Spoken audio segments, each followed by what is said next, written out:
प्रणाम सभी को और स्वागत है आध्यात्मिक ज्ञान चर्चा सत्संग में। हमारा जो आज का विषय है, आज की चर्चा का जो विषय है, वो है ज्ञान मार्ग में सूचनाओं का क्या महत्व है।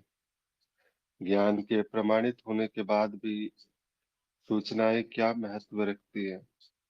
क्या केवल गुरु ही सही सूचना दे सकता है या कहीं और से, जैसे ज्ञान मार्ग के जो सत्संग होते हैं वहां से भी सूचनाएं ली जा सकती है। ये जो है एक बहुत ही जिसे कहते हैं शुरुआती जब चरण होता है, साधक जितने भी आते हैं वो बड़े इधर उधर से यहाँ पे भटकाव की भी स्थिति रहती है। और वो भटकाव में भी वो जो है कहीं ना कहीं ऐसा रहता है कि मुझे वो जो सूचनाएं है, क्योंकि जिज्ञासा तो बहुत होती है, उस जिज्ञासा के समाधान के लिए वो अलग अलग सूचनाओं का माध्यम जो है वो देखना प्रयास करता है। बहुत शायद ही ऐसे जिसे कहते हैं कि जब साधक तैयार तब गुरु तैयार।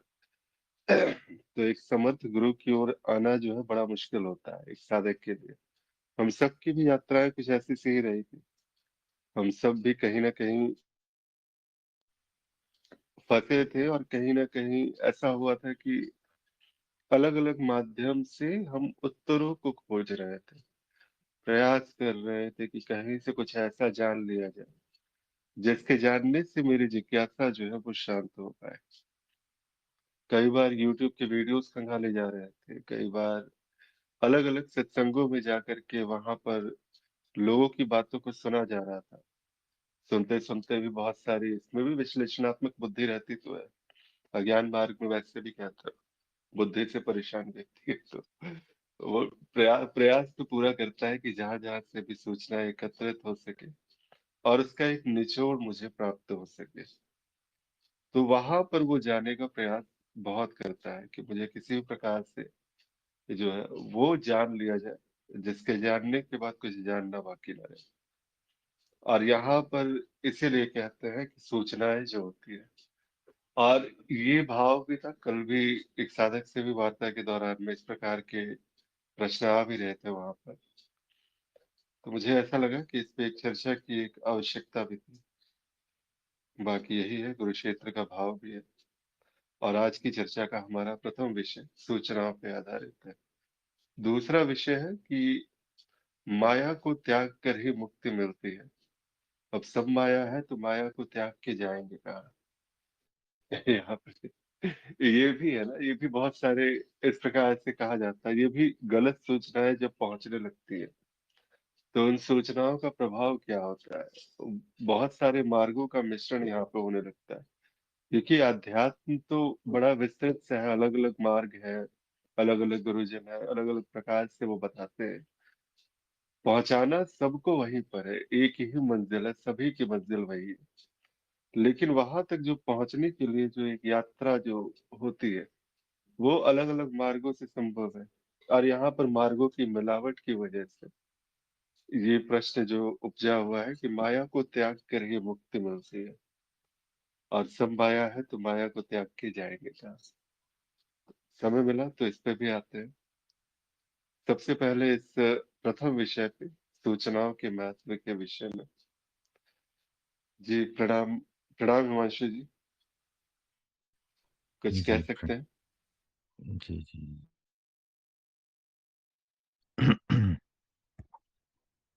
अ, आज की चर्चा का जो विषय है, ज्ञान मार्ग में सूचनाओं का क्या महत्व है। तो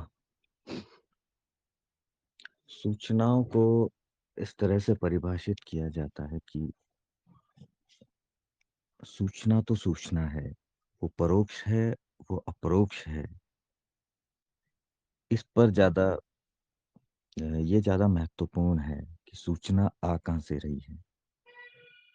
और सूचना ज्ञान मार्ग पर हो या किसी भी मार्ग पर हो, सूचनाओं का महत्व सांकेतिक रूप में ही रहता है कि सूचना क्या संकेत कर रही है।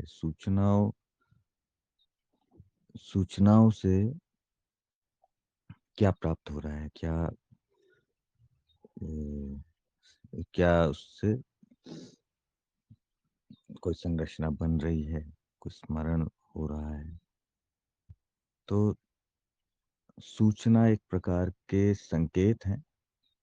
तो ज्ञान मार्ग पर जब हम कहते हैं, यहाँ पर ज्ञान का प्रमाण अप्रोक्ष अनुभव है। अप्रोक्ष अनुभव के द्वारा जो सूचना मिल रही है, वो भी सूचना ही है। एक है पुस्तकों द्वारा सूचना। तो पुस्तक पुस्तक किसी अन्य का अनुभव है, जो कि जिसने लिखा है, जिसने पुस्तक अम, जो पुस्तक को लिखा लिखा लिखा गया है, जिसके द्वारा, उनका वो अप्रोक्ष अनुभव हो सकता है।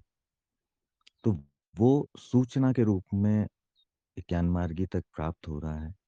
तो उसको सूचनाओं को सूचना की तरह ही लिया जाना चाहिए, अवधारणाओं की तरह ही।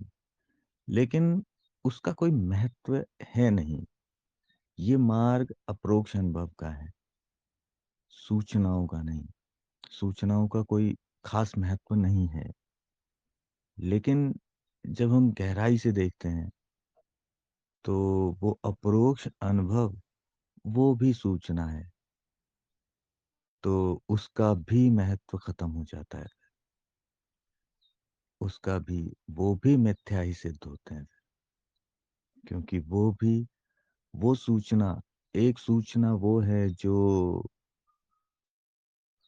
पुस्तकों से किसी अन्य का अनुभव आपने देखा, वो सूचना। और उस सूचना पर मैं, एक ज्ञान मार्गी उंगली उठाता है, कहता है कि ये तो किसी अन्य का अनुभव है, इसको कैसे प्रमाण माना जाए, ये तो प्रमाणित नहीं हो सकता। ये पहला स्तर है कि गुरु यदि कोई प्रवचन कर रहे हैं, तो वो गुरु का अनुभव है। वो संकेत के रूप में उपयोग होता है। पुस्तकों के माध्यम से जो सूचना प्राप्त होती है, संकेत के रूप में सही है। क्या संकेत? संकेत तो आवश्यक है। तो संकेत, संकेत के रूप में कोई अवधारणा नहीं बना लिया जाता, उसको सत्य नहीं माना जाता। तो सूचनाओं का महत्व इतना ही है कि वो संकेत देती हैं। अब उस संकेत के पीछे चलने से उस साधक की प्रगति होती है। ज्ञान, अगला है कि ज्ञान के प्रमाणित होने के बाद सूचनाएं क्या महत्व रखती हैं। तो वही मैंने कहा कि पहले जिन सूचनाओं को हम मात्र उनको सूचनाएं जानते थे, जो पुस्तकों से आ रही हैं, जो किसी अ, अन्य का अनुभव है, वो सूचना है। लेकिन जब ध्यान से देखते हैं, तो जो इंद्रियों के द्वारा तन्मात्राओं के रूप में स्वयं को मिल रही है, जिसे अपरोक्ष कह रहे हैं, वो भी सूचनाएं हैं। आंखें क्या सूचना दे रही हैं, क्या रूप दिखा रही हैं, कान कौन सी ध्वनि का की सूचना दे रहे हैं, त्वचा किस अनुभव की सूचना दे रही है, ये भी सूचना मात्र है। ये भी सूचना ही है, सत्य यह भी नहीं है। तो ये सूचना संकेत है, जो कि उसके व्यवहारिक व्यवहार में उपयोगी है, ज्ञान के लिए उपयोगी नहीं है। तभी यदि सूचनाएं ज्ञान करा देती, यदि सूचनाओं से ज्ञान होता, सूचनाओं से क्या ज्ञान होता है? न होने का ज्ञान, अनुपस्थिति का ज्ञान, नकारात्मक ज्ञान, अनुपलब्धता का ज्ञान। तो ये सूचनाएं जो अपरोक्ष हैं, इस इसको प्रमाण मानकर अनुपलब्धता को जाना जाता है। इसको प्रमाण मानकर ये देखने का प्रयास किया जाता है कि वो ये है या नहीं है। क्योंकि सबसे प्रमाणिक जो सूचना है, वो स्वयं की इंद्रियां ही हो सकती हैं। इससे अधिक और प्रामाणिक नहीं हो सकता। अर्थात जो अपरोक्ष है, अपरोक्ष से अधिक प्रामाणिक नहीं हो सकता। तो संकेत के रूप में सूचनाएं कार्य करती हैं। ज्ञान होने के उपरांत, तो ज्ञान, सूचनाओं का यही होता है कि ज्ञान ही नहीं हो पाता। यही ज्ञान होता है, नकारात्मक ज्ञान हो पाता है। वो मिलता ही नहीं जिसको खोजने चला था। तो नेति नेति के लिए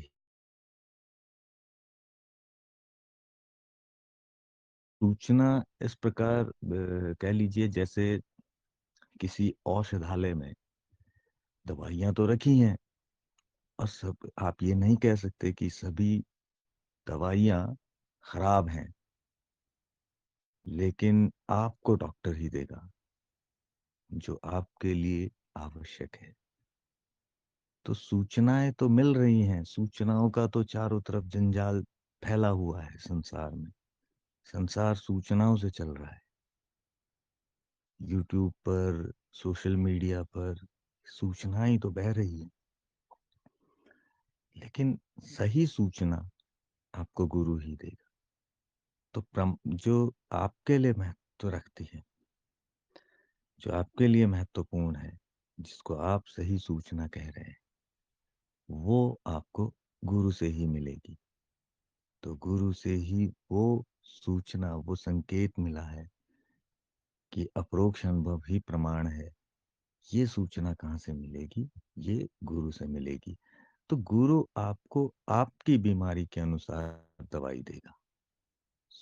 वरना दवाइयां तो पड़ी हैं, लेकिन आपको जो आपकी व्याधि को सही कर दे, वो सूचना, वो औषधि गुरु ही दे सकते हैं। तो क्या केवल गुरु ही सही सूचना दे सकता है?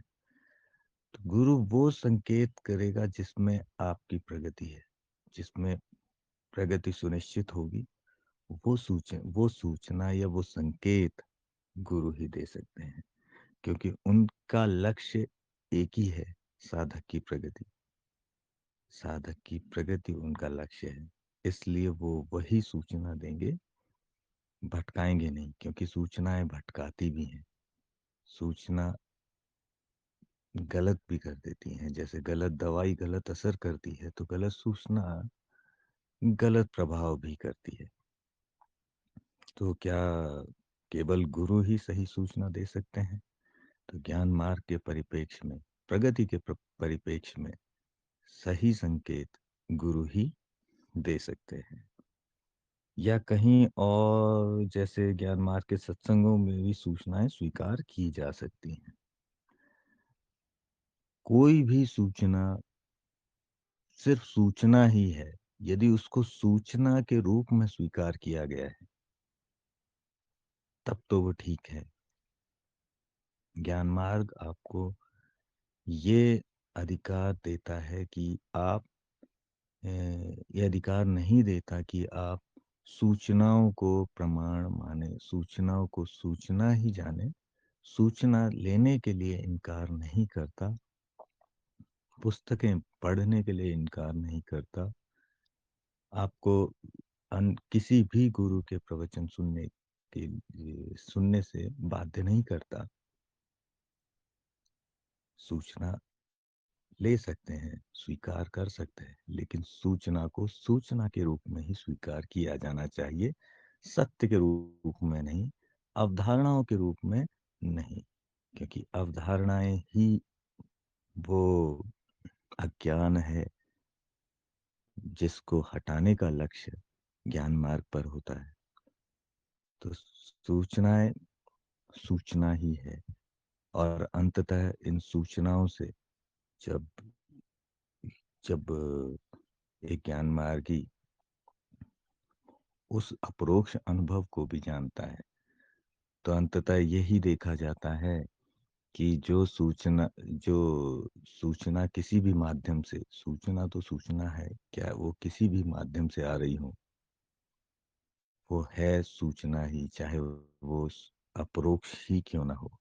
चाहे वो इंद्रियों के माध्यम से भी आ रही है, वो भी सत्य नहीं है, वो भी सत्य नहीं है। लेकिन इतना है कि अपरोक्ष अनुभव से नकारात्मक ज्ञान हो सकता है, न होने का ज्ञान हो सकता है। मैं ये नहीं, मैं वो नहीं, ये हो सकता है। बाकी सभी सूचनाएं अवधारणाएं ही देती हैं, जो कि संसार में उपयोगी हैं, अध्यात्म में नहीं। अध्यात्म में सूचनाएं बिल्कुल उपयोगी नहीं है। अध्यात्म में मात्र संकेत उपयोगी हैं, और उन संकेतों पर चलना, वो भी गुरु के द्वारा दिए गए संकेतों पर चलना, यही एक साधक को करना चाहिए। जी धन्यवाद बहुत बहुत आदि सत्व जी। जी हिमांशु जी, इसमें एक जो चीज है ना, जैसे कहते हैं कि आपने कहा कि गुरु जो है वो सही सूचनाएं देते हैं। कई बार ऐसा होता है कि साधक से अगर बातें भी होती है तो वो कहते भी हैं। कई बार ऐसा भी है कि शास्त्रों को ही गुरु मान करके अगर मैं वहां से सूचनाएं मिल रही है मुझे, क्योंकि बहुत पौराणिक है, बहुत पुरातन काल से है, और वहां से हमारी मान्यताएं तो आती ही है।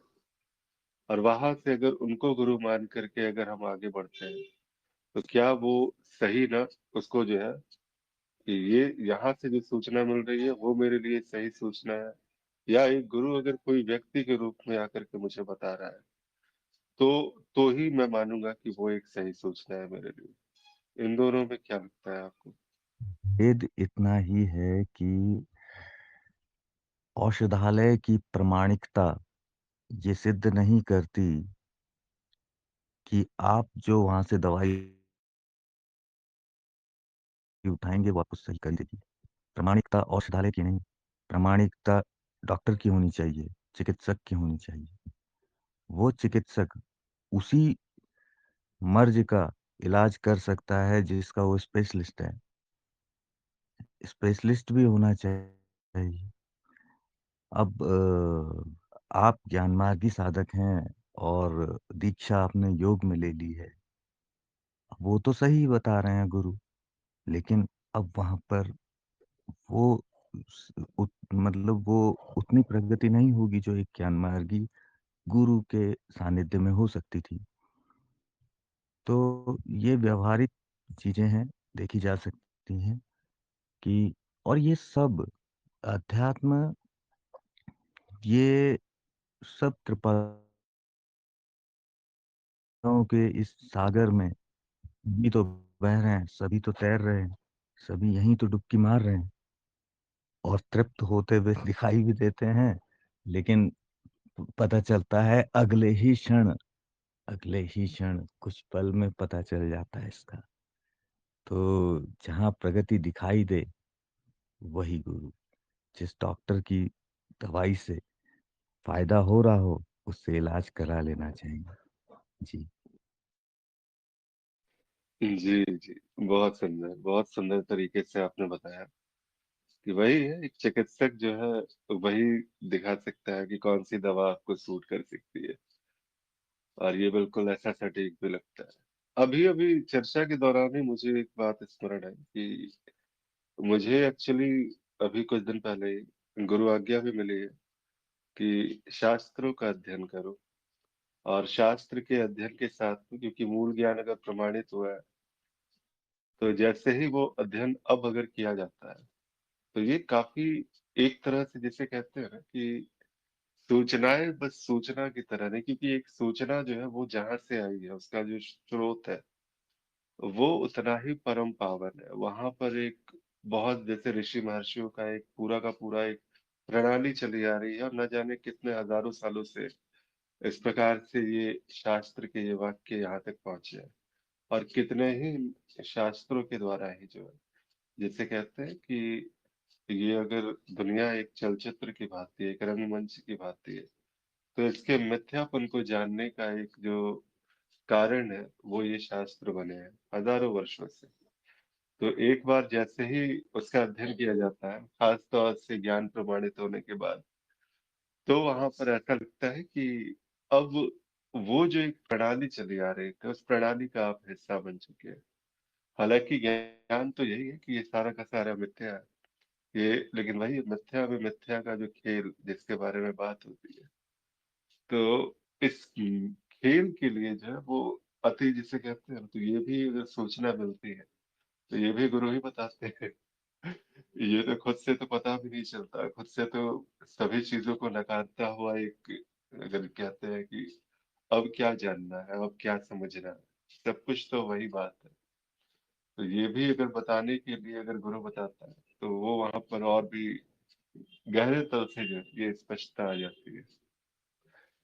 यही भाव था। अभी-अभी बात करने के दौरान मुझे स्मरण आया कि ये तो वास्तव बिल्कुल। में जी भाई। अब हाँ, अब जो शास्त्रों को देखा जाएगा, ज्ञान उपरांत, अब वो दृष्टिकोण अलग होगा, वो दृष्टि आपको अब मिली है।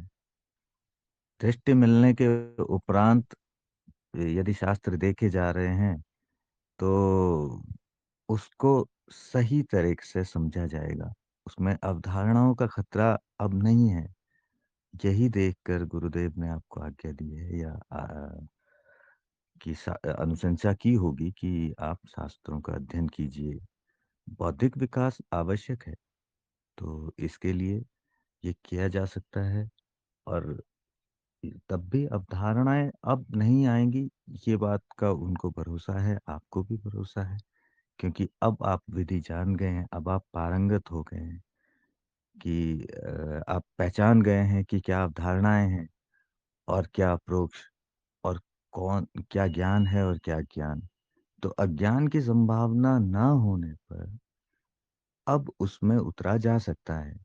एक डॉक्टर किसी भी औषधालय में जाकर दवाइयों का परीक्षण कर सकता है, लेकिन एक सामान्य अज्ञानी व्यक्ति नहीं कर सकता।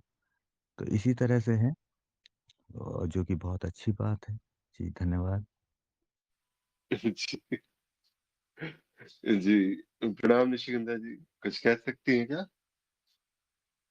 अभी शायद मुझे लगता है सुबह-सुबह व्यस्तता भी ज़्यादा रहती है। नहीं जी, जी, आज आज समय है। आज मेरी दूसरी जी, नहीं है क्लास। बहुत बढ़िया बताया है हिमांशु जी ने।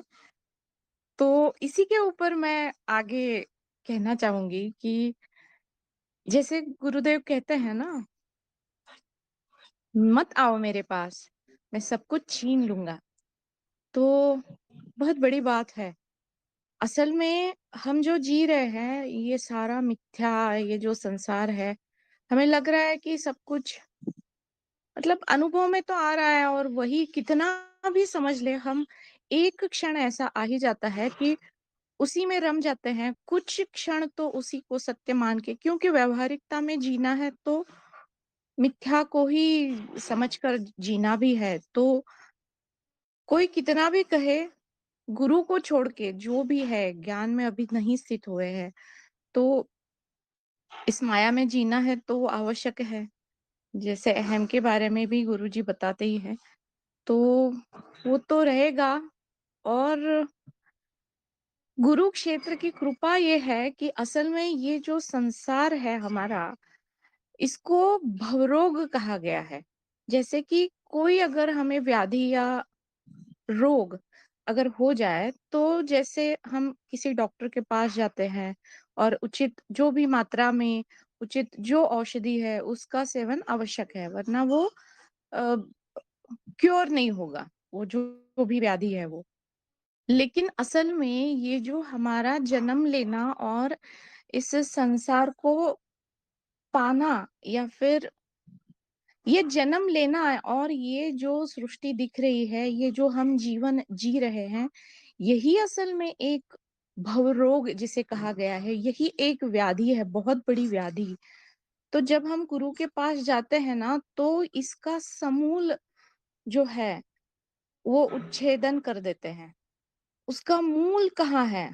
वहाँ वो मूल के ऊपर वो प्रहार करते हैं, उसका इलाज करते हैं। इसलिए वो गुरुदेव कहते हैं कि मत आओ मेरे पास, मैं सब कुछ छीन लूँगा, क्योंकि अभी तो जो जीव है वो सांसारिकता में है ना, उसको जो भी है उसके बीवी, बच्चे घर-बार जो भी है उसका पैसा, नाम, इज़्ज़त, शोहरत जो भी है, अभी तक वो है उसी में रमा हुआ है और धीरे-धीरे ये सब कुछ छूट रहा है, लेकिन जो जीवन मिला है उसका कुछ उपयोग है।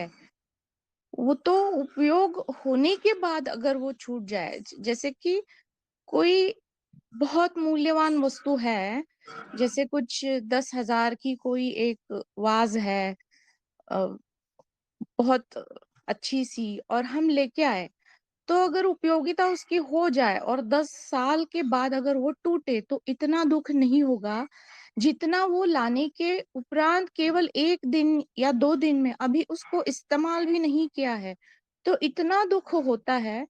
ऐसा ही हमारे ये जीवन की उपलब्धि है, कुछ ना कुछ उपलब्धियाँ हैं, उसको इस्तेमाल करने के बाद वो ठीक है, वो टूटना ही है, वही उसका प्रारब्ध बना हुआ है। लेकिन अगर वो समय से पहले टूटेगा, तो फिर से अपने आप उसकी निर्मिति अवश्य होगी। तो फिर से अगर उसको उसकी उत्पत्ति नहीं होनी है या फिर उसका अनुभव नहीं चाहिए, तो जो है उसी पेस से, उसी ठीक समय पे, ठीक-ठीक अनुभव लेके आगे बढ़ना, यही एक क्या कहेंगे, यही एक अ, अच्छे समझदार इंसान की एक बात है क्योंकि अगर वो समय से पहले हो जाएगा, तो अभी अगर कोई भी इच्छा, कोई भी आसक्ति शेष है, तो वो फिर से इसी चक्र में घुमाने की कोशिश करेगी ही करेगी क्योंकि माया तो बड़ी दुस्तर है और गुरु की कृपा ये है कि वो संकेत आते हैं और जिस बारे में बात हो रही थी, तो वो संकेत इसी के लिए है कि जो शिष्य है, वो इस भवसागर से, इस ना खत्म होने वाला ये जो चक्र है, इससे जल्दी से जल्दी बाहर आ जाए, इसीलिए ये कृपा बरस रही है। तो संकेत तो उसी दिशा में है। अब कुछ संकेत ऐसे हैं कि बस वो है, मतलब अब उसका कोई वजूद नहीं है कि उस वो कोई हमें चीज़ बताए। बस वो गुरु क्षेत्र हमें बता देता है कि बेटा मैं हूँ। उससे कुछ सीख लेने की ज़रूरत नहीं है, बस वो एक जो कनेक्शन होता है, वो कभी-कभी गुरुदेव हमें बता देते हैं। अब हम क्या करते हैं कि कुछ संकेत है तो हाँ, क्या है, क्या है? मतलब ये तो थोड़ी पागलपना हो गया। तो जैसे-जैसे हमारी दृष्टि मैच्योर होती जाएगी, वैसे-वैसे वो संकेत कभी-कभी ऐसा भी हो जाता है कि मतलब कोई हमारे घर के ही कोई इंसान है और उन्हीं के मुख से जैसे वो गुरुवाणी प्रकट हो जाती है, हमें बताती है कि आगे क्या है, लेकिन वो हमें उस क्षण नहीं पता चलता। जब वो घटना या जो भी चीज़ है वो जब सामने आ जाती है, तो वो संकेत के अर्थ, वो जो परत है वो वहाँ जाके खुलती है। तो शिष्य भी तो ऐसे ही है, अज्ञानी है, वो धीरे-धीरे वो भी पकता जाता है। धीरे-धीरे ये जो जुड़ाव है गुरु क्षेत्र से वो अधिक-अधिक जैसे दृढ़ हो जाता है, तो वैसे-वैसे हाँ, ये जो संकेत है उनमें फँसना नहीं चाहिए। लेकिन वो संकेत जो हम पकड़ पा रहे हैं, उन संकेतों से जो हमारा आचरण है वो अधिक से अधिक उचित कैसे आचरण हो, कोई क्योंकि गलती क्यों होती है? अज्ञान की वजह से होती है। अब अगर सामने वाले की कोई आसक्ति, कोई इच्छा, अपेक्षा है, तो जब तक वो नहीं बताता, हमें नहीं पता चलती।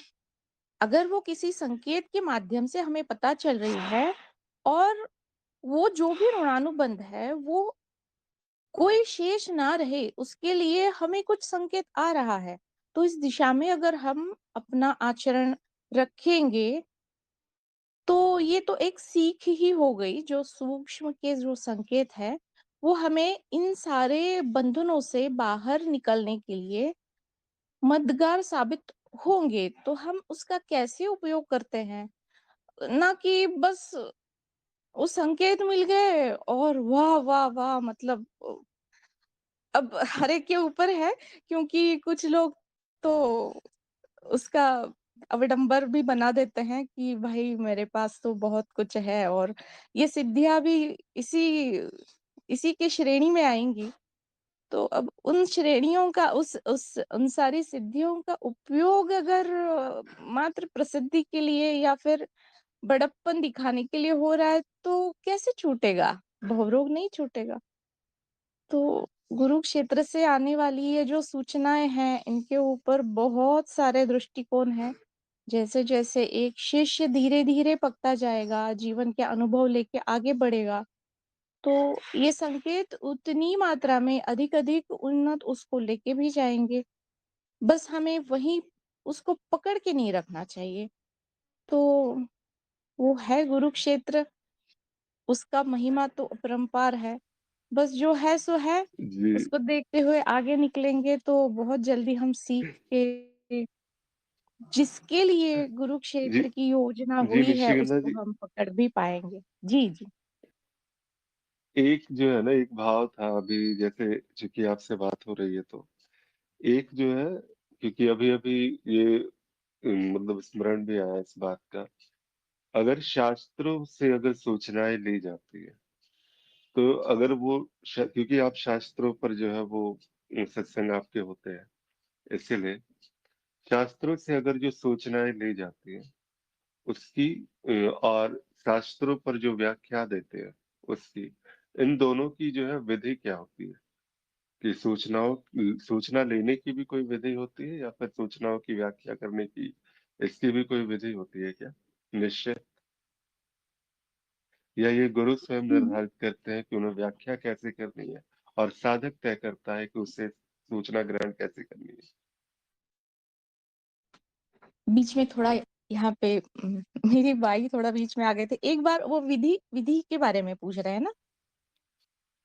तो जैसे कि एक साधक जो है वो सूचना ग्रहण करता है, तो उसकी कोई विधि होती है, या गुरु जब व्याख्या देते हैं शास्त्रों को, शास्त्रों के ऊपर, तो उसकी भी कोई एक निश्चित विधि होती है क्या? ये पूछ रहा था मैं। नहीं नहीं नहीं नहीं। अब जैसे अगर गुरु सामने बैठे हैं और गुरु जी के सामने 100 लोग बैठे हैं, तो गुरुवाणी की महिमा इतनी है ना, और वही शास्त्रों में भी है, वही सारे उपनिषद गीता, इसमें वही है। लेकिन अब देखिए, 100 जन सामने बैठे हैं, अभी एक ज्ञान मार्गी है, साधक है, अभी सीख रहे हैं ना, और हर एक की अपनी अपनी एक प्रगति की एक अपना पड़ाव है। कोई पहले पे है, कोई 5वें पे, कोई 10वें पे, कोई 50 पे।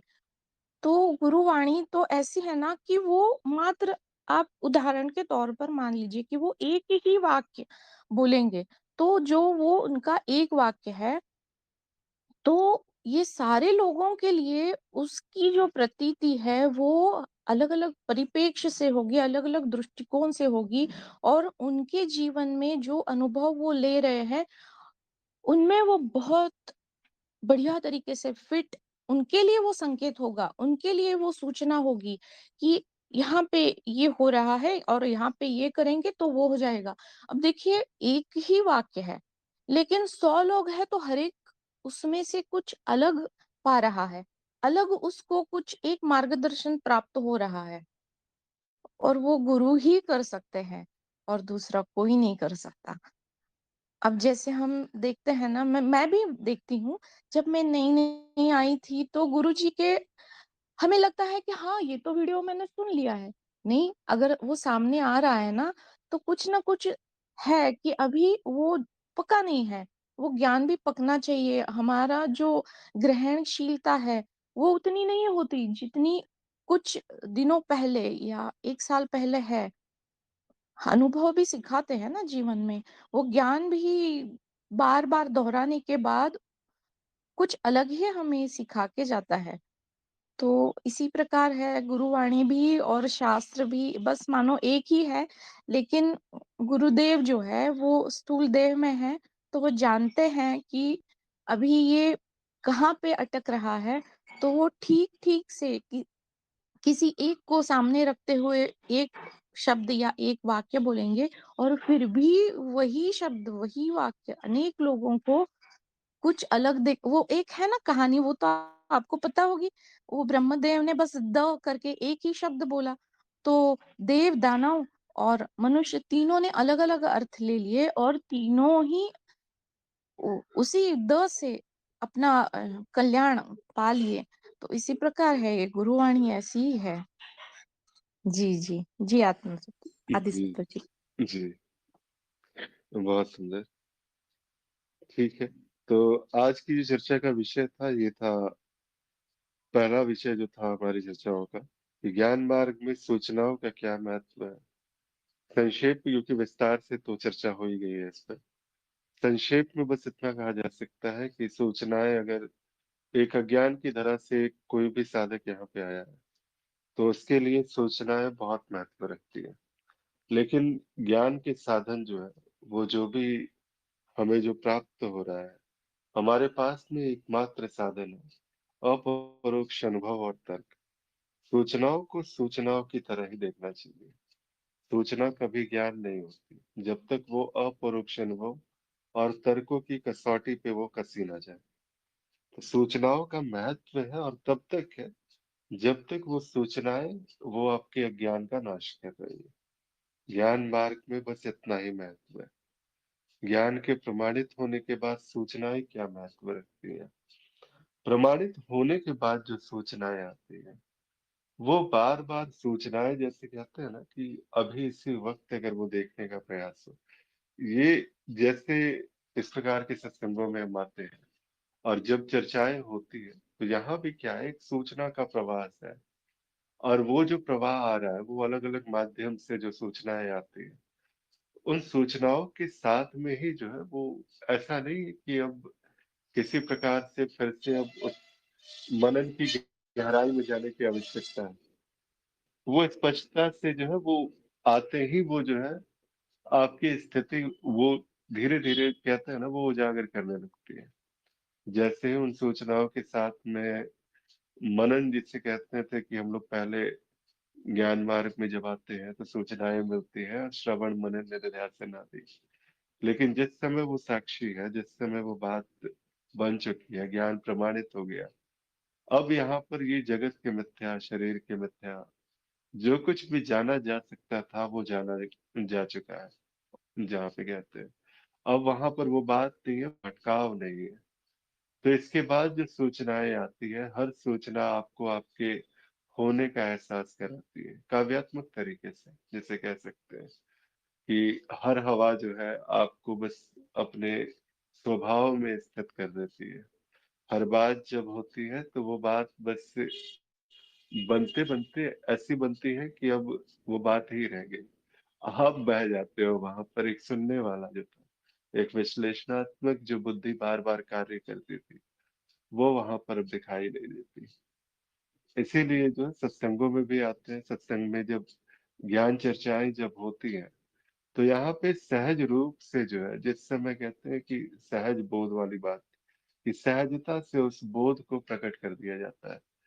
और ये जो बात है, जो बार बार जो कहते भी कि हमें जिस समय भी जब ज्ञान प्रमाणित हुआ है, तो फिर उस ज्ञान का दोहराव करना चाहिए। पुनरावृत्ति जिसे कहते हैं, बार बार वो पुनरावृत्ति क्या है, उससे वो जो है स्थिरता आने लगती है। फिर धीरे धीरे वो चीजें स्थायित्व लेने लगती हैं और फिर आगे जो है अगले चरणों में फिर इसकी आवश्यकता भी नहीं पड़ती है। इसी क्रम में फिर आते हैं कि जैसा कि जो भी चर्चा भी हुई और जो एक भाव भी था, गुरुदेव की एक आज्ञा भी थी शास्त्रों के अध्ययन के विषय में, तो मेरा जो प्रश्न था उनसे यही था वास्तव में, कि जो है शास्त्रों में मुझे कोई रुचि लगती नहीं है। सारे शास्त्र मुझे काव्यात्मक अभिव्यक्तियां की जैसे जो है वो प्रतीत होता है। ऐसा लगता है कि जैसे एक कविता है और कविता कही जा रही है। और जब भी शास्त्र पढ़े जाते हैं तो ऐसा लगता है किसी कवि सम्मेलन में बैठा हुआ हूँ।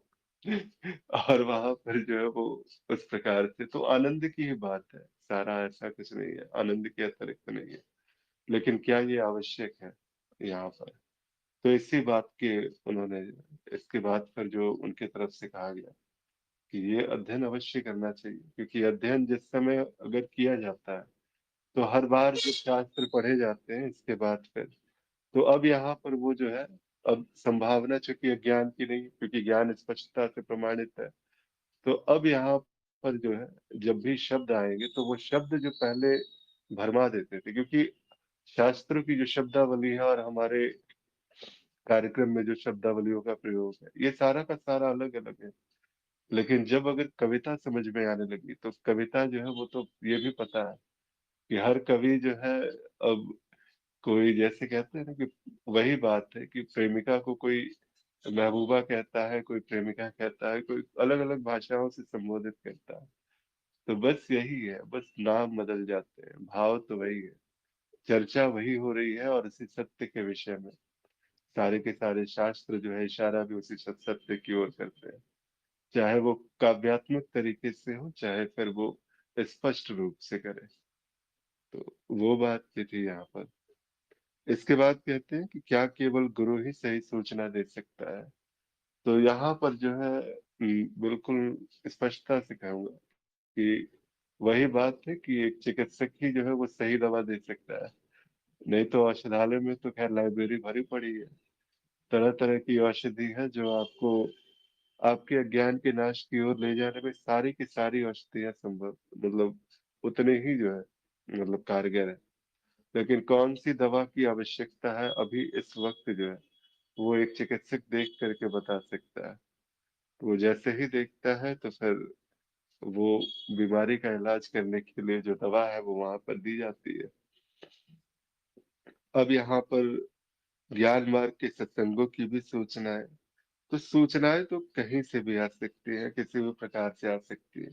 अब जैसे कि ज्ञान मार्ग के ही सत्संग थे जहाँ से मुझे बोधिवार्ता और गुरुदेव के बारे में विषय में पता चला, ज्ञान दीक्षा कार्यक्रम के विषय में पता चला। तो एक सूचना ऐसी भी है जो वहां तक पहुंचा देती है, सूचना दर सूचनाएं जो है वो। लेकिन वही बात है कि अगर ज्ञान की बात हो रही है, ज्ञान की ही अगर चर्चा हो रही है, तो वो एक चिकित्सक ही दे सकता है। नहीं तो फिर वही है, औषधियों की अनंत श्रेणियां, अनंत सूची, उसमें से कौन सी औषधि अब सभी अपने आप पे एक्सपेरिमेंट करने लग जाए तो न जाने कितने जन्म बीत जाएंगे। और तब भी वो दवा जो है वो सूट करे ना करे कौन जानता है। तो बिल्कुल स्पष्टता से कही भी गई ये बात यहाँ पर, और बहुत सुंदर तरीके से आप सभी साधकों का मनन आया इस पे। अब अगले विषय पे आते हैं, थोड़ा समय बाकी है इसलिए। माया को त्याग कर ही मुक्ति मिलती है। अब सब माया है तो माया को त्याग के जाएंगे कहाँ। जब ये बात आती है ना कि माया को त्याग के ही मुक्ति मिलती है, तो ये भी कहीं ना कहीं जो है एक अवधारणा है, ये देखा गया है। अब जितने सारे संत हैं यहाँ पर ऐसा दिखाई तो देता है कि झोला उठा करके, गेरुआ वस्त्र पहन करके, यहाँ तक कि अपने परिवारजनों का भी पिंडदान करके, और उसके बाद फिर वो बिल्कुल फक्कड़ बन करके वो घूमते नजर आते हैं। तो उन्होंने तो ऐसा प्रतीत होता है कि समस्त माया का त्याग कर दिया है।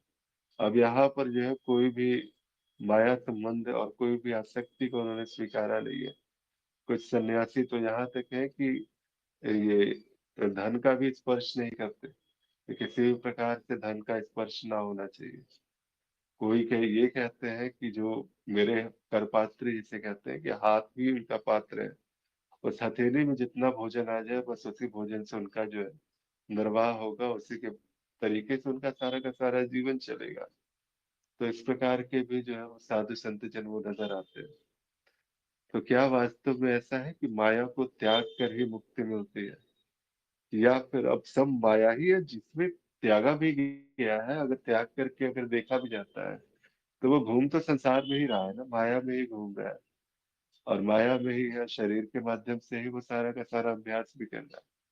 तो माया को त्याग करके भी कहीं ना कहीं एक विस्तृत माया छोड़ करके एक, जैसे कह सकते हैं कि जो है थोड़ा एक पहले विस्तार ली हुई थी जो आसक्तियां, अब वो सारी आसक्तियां वो हट करके जो है वो थोड़ी बहुत रह गई है। तो क्या ऐसा है कि माया को त्याग के ही मुक्ति मिलती है? जी हिमांशु जी, कुछ कह सकते हैं इस पे? जी, कह तो कुछ नहीं सकते इसमें, लेकिन माया को त्याग कर ही मुक्ति मिलती है। ये भरमाने वाला वाक्य है। ऐसा नहीं कहा जाना चाहिए कि माया को त्याग कर ही मुक्ति मिलती है। क्या शिव त्याग सके शक्ति को? कौन त्याग सका माया को? एक उदाहरण दीजिए, फिर पता चले कि हाँ, माया को त्याग कर ही मुक्ति मिलती है। मुक्ति मिलती है बंधन को जानकर। मुक्ति शब्द से पहले बंधन शब्द होना चाहिए। मुक्ति का अर्थ नहीं है बंधन, बंधन की अवधारणा के बिना। बंधन क्या है ये जानना आवश्यक है मुक्ति के लिए। और अज्ञान से बड़ा कोई बंधन नहीं है। अज्ञान ही बंधन है। अज्ञान के अतिरिक्त कोई बंधन नहीं है। अज्ञान को त्याग कर, अज्ञान को त्याग कर मुक्ति संभव है। लेकिन माया को त्यागा कैसे जाएगा? माया का त्याग, ये ये दो विरोधात्मक शब्द हैं। माया अर्थात जो नहीं है, त्याग अर्थात जो है, तभी तो त्यागेगा। त्याग अर्थात जो है तब त्यागने की अवधारणा उत्पन्न होती है, अर्थात जो है। तो ये दो विरोधात्मक शब्द हैं। माया जो नहीं है, त्याग जो है। तो पहले ये सुनिश्चित करना होगा ये है या नहीं है। यदि है तब तो त्यागूं, जो नहीं है उसे कैसे त्यागूं? उसे तो पहले पालो, फिर त्यागने की बात करना। तो बात यह है कि ये कब ये कहा जाता है? ऐसा नहीं है कहा नहीं जाता।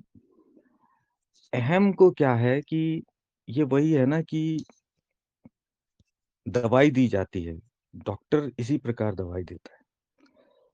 अहम जब ये कहेगा कि मैं बंधन में हूं, मैं दुखी हूं, मैं कष्ट में हूं, मैं व्याकुल हूं, ये अहम की वृत्ति है। तो उसे ये नहीं कहा जा सकता कि नहीं नहीं तुम झूठ बोल रहे हो, तुम दुखी नहीं हो, तुम बंधन में नहीं हो। फिर वो इलाज नहीं कराएगा। तो उसका इलाज करने के लिए इस प्रकार के वाक्य कह दिए जाते हैं।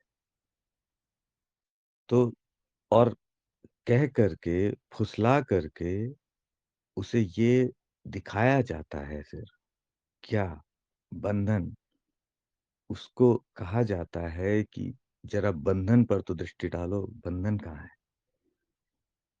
तो जब वो बंधन पर दृष्टि डालता है तो उसे यही ज्ञात होता है कि मेरा अज्ञान ही बंधन रूप में प्रकट हो रहा है।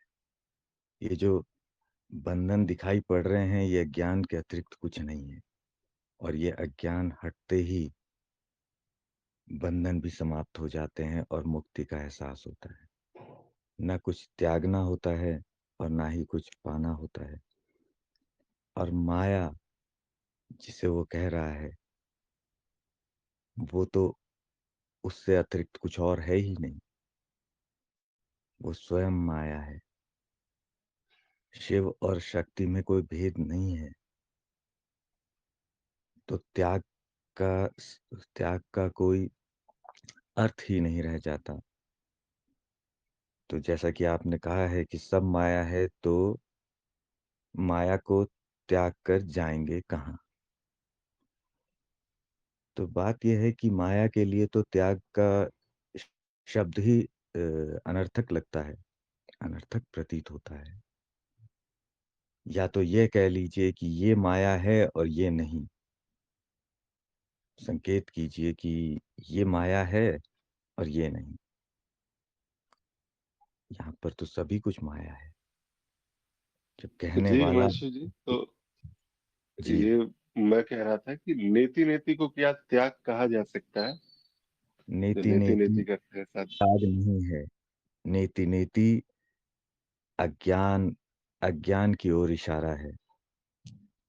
मैं ये नहीं, तो मैंने त्यागा नहीं, स्वयं को उससे अलग किया, जाना, देखा, त्यागा नहीं। मैं शरीर नहीं, तो क्या शरीर त्याग दो? ये तो नहीं कह सकते कि मैं शरीर नहीं तो मैंने त्याग दिया शरीर। त्यागूँगा तब ना जब मैं होऊँगा। जब मैं नहीं तो ये मैंने जाना ही तो है कि मैं शरीर नहीं, मैं मन नहीं, मैं भावना नहीं। तो क्या मन भावना त्याग दिया? मैं दर्द नहीं, तो क्या दर्द त्याग दिया? त्यागा नहीं है, जाना है, देखा है कि मैं ये नहीं, नेति-नेति। लेकिन त्याग संभव नहीं है। माया का त्याग इसलिए संभव नहीं है कि पहले वो होना तो सिद्ध करिए उसका कि वो है। यदि या अन्यथा उसे माया ना कहिए कि वो माया है। यदि माया कहेंगे तो त्याग कैसे संभव है फिर? और प्राप्ति भी कैसे संभव है फिर? तो ना माया का त्याग संभव है और ना ही अ, उस उसकी प्राप्ति संभव है। संभव क्या है? अज्ञान का नाश। अज्ञान का नाश। अज्ञान ही बंधन है, उसके अतिरिक्त कोई बंधन नहीं है। अज्ञान का नाश होते ही बंधन की प्रतीति समाप्त हो जाती है। और ये बंधन प्रतीति था, इसको ऐसे कहना कि ये बंधन बंधन नहीं है, प्रतीति है, इसको स्वीकार नहीं करता अहम।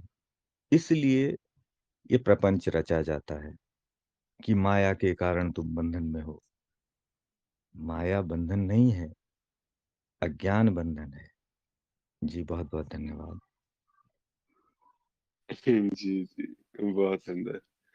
और कोई साथ है किस दूसरे विषय पे कुछ कहना चाहते हैं? आज की जो चर्चा का दूसरा विषय है हमारा।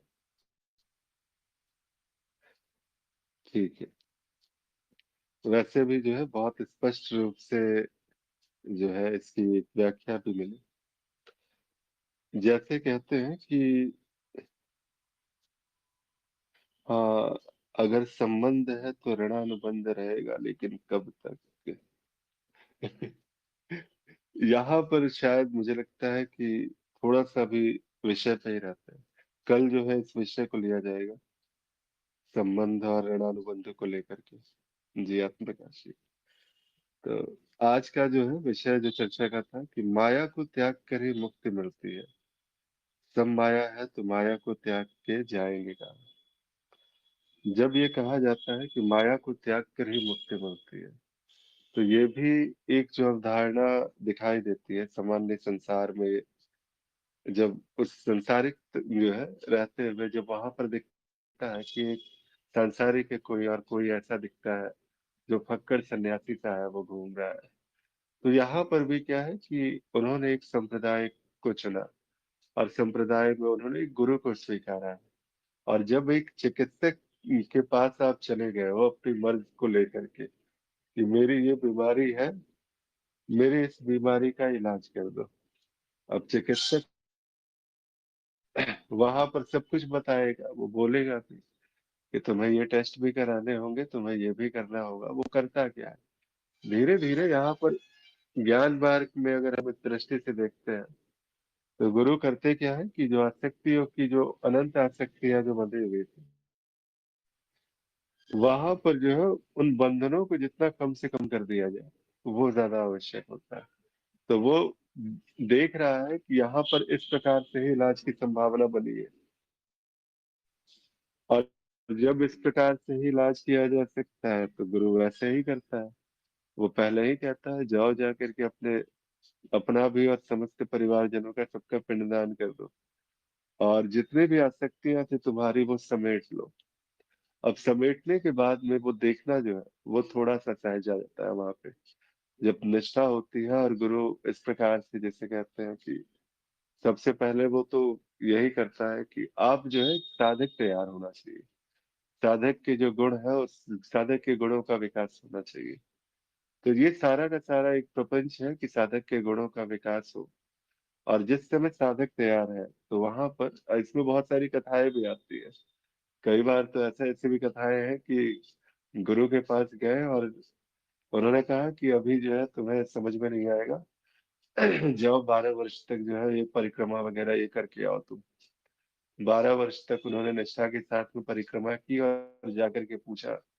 तो गुरु ने बस एक बात कहा, एक शब्द कहा उन्होंने, एक वाक्य कि तुम मन नहीं हो।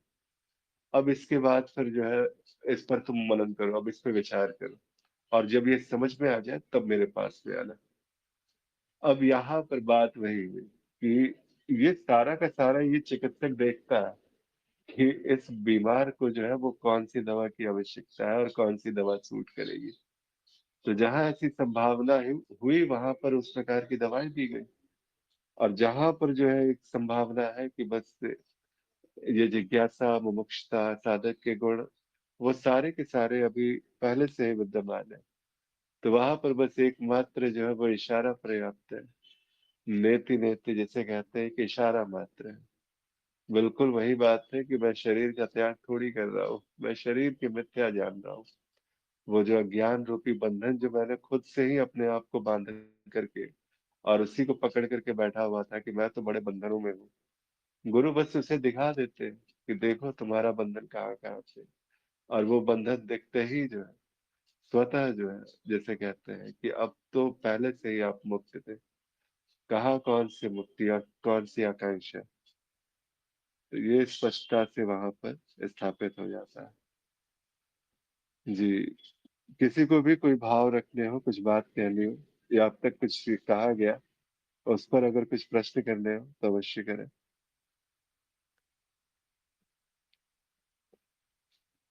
जी। तो इसी भाव के साथ आज के लिए इस चर्चा को विराम देते हैं। कल फिर मिलेंगे एक नए विषय के साथ। तब तक के लिए प्रणाम, नमस्कार, बहुत बहुत आभार।